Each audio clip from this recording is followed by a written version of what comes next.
Halo sobat investor, jumpa lagi di channel Investor Jelata. Seperti biasa, saya akan sharing informasi mengenai laporan keuangan ya. Sekarang lagi rame emiten-emiten merilis laporan keuangan kuartal 3-nya. Nah, kali ini laporan keuangan kuartal 3 dari CFIN ya, Klipan Finance ya, perusahaan yang bergerak di pembiayaan lah gitu ya, kredit mobil baru, bekas maupun alat berat ya, yang terafiliasi dengan Bank Panin ya. Dimana laba kuartal 3-nya seperti sesuai judul ya, naik ratusan persen. Apakah auto buy ya? Apakah ini calon multi bagger ya? Seperti judul juga ya, tunggu dulu ya. Jadi simak dulu video ini baru teman-teman bisa memutuskan apakah ini sebaiknya beli atau enggak ya. Apakah CFIN akan multi bagger atau enggak gitu ya. Oke, sebelum kita mulai, saya juga ingin menginformasikan kalau Unilever juga sudah merilis laporan keuangan kuartal 3-nya ya. Dibahas di video ini, nanti linknya saya taruh di pojok kanan atas seperti biasa. Oke, ini flashback dulu ya, karena dulu juga sudah pernah dibahas ya tentang CFIN ini, dimana dulu rame ya karena Pak Loh Keng Hong memiliki saham di sini ya, di atas 5% ya, makanya namanya muncul nih. Ini per tanggal 31 Mei ya, karena dia memiliki 5,12% sehingga namanya muncul di kepemilikan saham ya yang di atas 5%. Nah, setelah itu ya kan CFIN pernah ini ya naik banyak lah di sekitar bulan Juni ya, sampai bulan Juli awal tuh masih naik banyak ya. Nah, saat itu Pak Loh Keng Hong take profit ya menjual sebagian besar saham CFIN ya, sehingga nama beliau itu ya di akhir Juni, 30 Juni sudah tidak ada di daftar pemilik saham yang di atas 5% ya. Mungkin masih ada teman sekarang, mungkin sudah di bawah 5%, sehingga nama Pak Loh Keng Hong sudah tidak muncul di sini ya. Nah, sampai sekarang juga nih ya, di 30 September 2023 ya, nama Pak Loh Keng Hong masih belum muncul ya di atas 5% ya. Saya juga tidak tahu nih apakah dia masih megang CFIN atau enggak. Mungkin teman-teman yang mengikuti Pak Loh Keng Hong bisa memberikan informasi ya di kolom komen, apakah Pak Loh Keng Hong masih memegang saham CFIN atau sudah dijual semuanya ya. Oke, kita flashback ke tahun 2022, di mana revenue dari CFIN ini naik sedikit 2,18%, tapi profitnya bisa naik ya 571% gitu ya.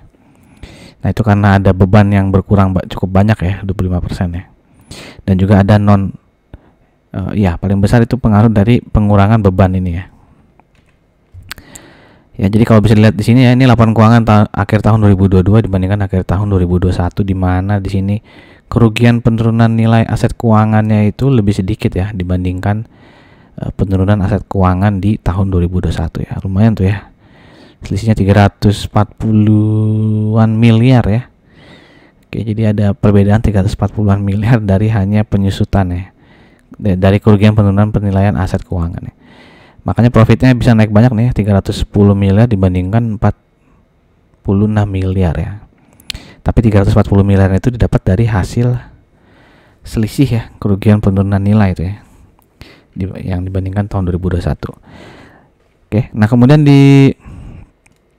ini laporan keuangan kuartal 2 ya, 2023 nih. Dimana di sini juga profitnya naik banyak ya, 6.343% ya. Di kuartal 2 sebelumnya nih, kuartal 2 tahun ini itu profitnya naik 6.343. Ini nggak salah nih ya, 6.343 ya. Emang segitu naik ya. Nah, itu sebagian besar karena ada kenaikan pendapatan lainnya nih ya, yang tahun lalu hanya 198 miliar, di kuartal 2 2023 ini menjadi 774 miliar ya.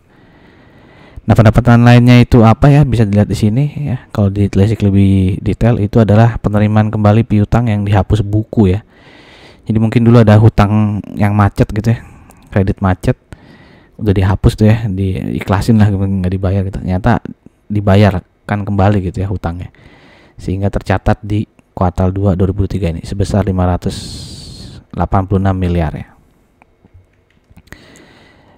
Oke, sebelum kita lanjut ke laporan keuangan kuartal 3-nya, seperti biasa untuk teman-teman yang baru saja mampir di channel ini atau yang sudah sering mampir tapi belum subscribe, silahkan subscribe channel ini dan klik loncengnya ya agar tidak ketinggalan informasi-informasi yang mungkin berharga untuk teman-teman. Oke, kita lanjut. Sekarang kita masuk ke laporan keuangan kuartal 3-nya nih yang baru dirilis kemarin. Dimana bisa dilihat di sini ya, pendapatannya naik ya. 1,8 triliun dari yang sebelumnya periode yang sama itu 1 triliun, tapi ini 579 miliarnya itu dari keuntungan penjualan aset tetap ya. Oke, dimana tahun lalu itu tidak ada penjualan aset tetap ya. Lalu pendapatan lainnya ya seperti tadi ya, pendapatan lainnya kan di kuartal 2 itu ya, itu kebanyakan dari penerimaan kembali piutang ya. Nanti kita lihat lagi nih apakah ada penerimaan kembali piutang ya. Nah, kalau di kuartal 2 itu kan kenaikannya tadi 3000-an persen ya. Sekarang itu hanya menjadi 845%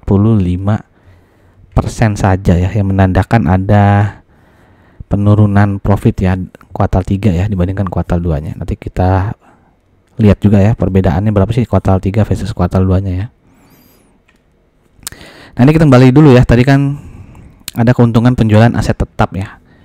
Dan juga pendapatan lainnya. Nah, ini pendapatan lainnya bisa dilihat di sini ya. Ini kan dari kuartal 2 udah muncul ya penerimaan kembali piutang yang dihapus buku. Nah, ini sama nih 597 ya. Oke, berarti yang naik di sini apa lagi nih? Nah, ini ya.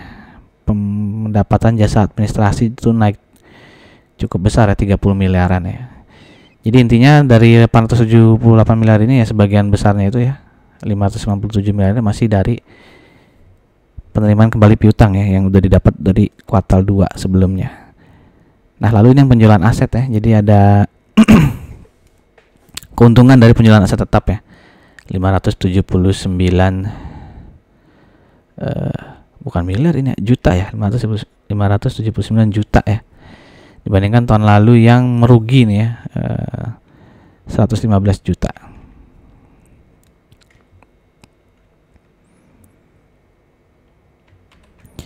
Jadi bisa disimpulkan ya kenaikan di kuartal 3 ini juga ya paling banyak dipengaruhi oleh pendapatan lainnya sama seperti di kuartal 2 ya. Nah, ini kita lihat ya breakdownnya ya.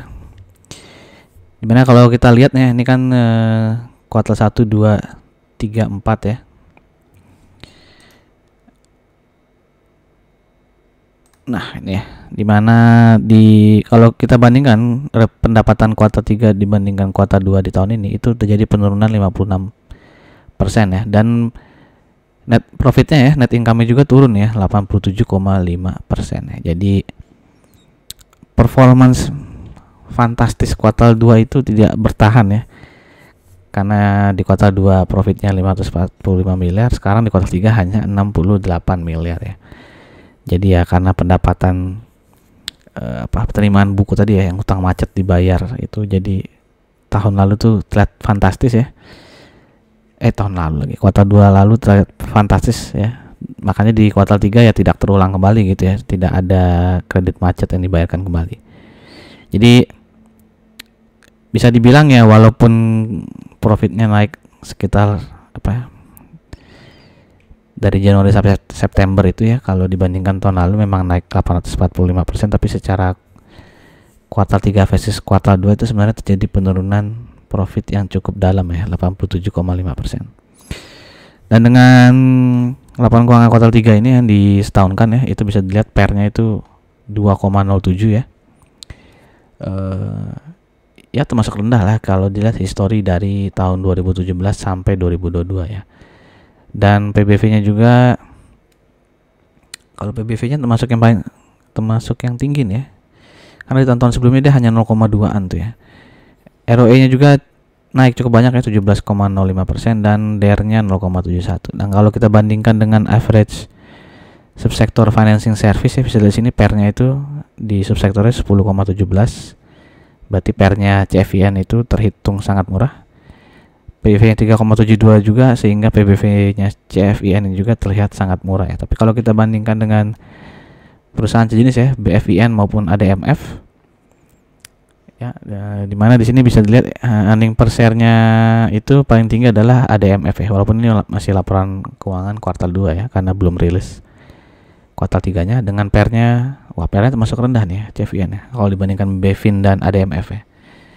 Dan PBV-nya juga rendah ya, 0,35 ya. Oke. Nah, tapi sekali lagi ya, ini ya, tahun depan belum tentu tuh ya profitnya akan sebesar tahun ini ya, karena sekali lagi itu karena ada kredit macet yang dibayarkan ya di tahun ini. Oke, kalau dari secara chart ya, nah ini kan di bulan Juni Juli itu dia naik banyak ya dengan volume cukup tinggi, lalu sekarang masih downtrend ya.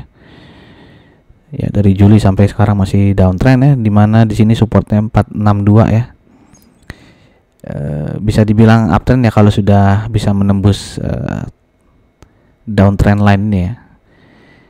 Jadi ya kalau yang tidak mau spekulatif buy ya ditunggu saja dia tembus downtrend line ini ya. Kalau yang mau agresif ya bisa dibeli di harga yang sekarang nih 496, tapi kalau tembus 462 ya harus disiplin cut loss lah gitu ya. Oke, dan kurang enaknya CFIN ya, terutama kalau dibandingkan BEFIN tadi. BEFIN kan rutin membandingkan dividen ya, kalau CFIN ini sempat absen 10 tahun nih.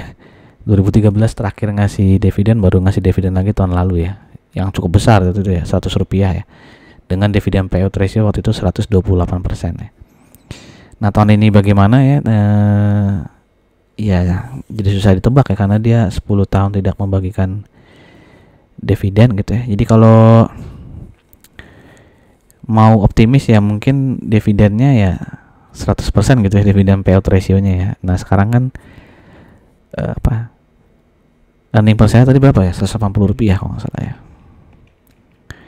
Nah ini ya, sampai dengan September earning per share-nya tuh 180 rupiah gitu ya. Mungkin di kuartal 4 bisa nambah 30 rupiah, 40 rupiah gitu ya. Jadi mungkin sekitar 200-an lah gitu earning per share-nya ya. Kalau dividen payout ratio-nya 100% luar biasa juga sih ya. Kayaknya agak nggak mungkin juga ya, tapi ya siapa tahu gitu ya, dividen payout ratio-nya 100% sehingga mungkin dividennya nanti 200 rupiah. Atau ya kalau 50%-nya jadi 100 rupiah lah, sama kayak dividen terakhir ini ya, 100 rupiah ya. Dengan harga sekarang yang 498 ya, pasti dividen yield-nya tuh besar lah ya. Jadi ya silakan teman-teman pikirkan ya, masih lama mungkin ya bagi dividennya di bulan Juli tahun 2024 gitu ya. Jadi kita tunggu saja kuartal 4-nya seperti apa ya laporan keuangannya. Oke, demikian saja informasi dari saya. Semoga berguna untuk teman-teman. Sampai jumpa di video berikutnya. Salam jelata.